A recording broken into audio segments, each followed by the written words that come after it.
ያው እኔ እሷ ደንበኛዬ ናት። ያው ስደውልልኝ ምናምን እሄዳለሁ። ያው አለ የቤተሰብ ኃላፊነት ሲኖርብህ ትሯሯጣለህ ምናምን ነገር እና አሁን ራሱ የምነግርህ ያው ብር ስላስጨበጥከኝ ነው እንጂ ጭራሽ አልነግርህም። ምክንያቱም እሷ ደንበኛዬ ናት እና ያው እንግዲህ ያን ቀን አስታውሳለሁ።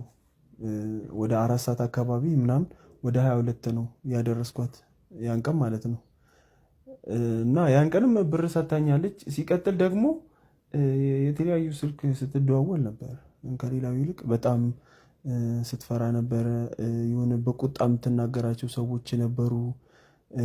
ደርሻለሁ ምናምን አስተካክሉ ብቻ ብዙም በቃ ብዙ ነገሮችን ነው ስትለኝ ነበረው ያን ቀን ስሰማ ማለት ነው። እና ከወትሮ በተለየ መልኩ ነው ስታወራኝ የነበረችው እና ለዛን ቀን 50 ሺህ ብር ነበር የተነጋገርነው።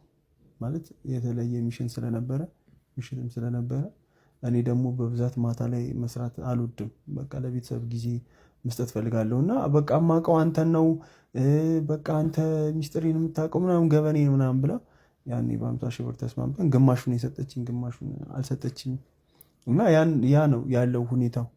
ያን ቀን የነበረው 22 ያደረስኳት ሰዓቱም ከምሽቱ 4 ሰዓት ነው።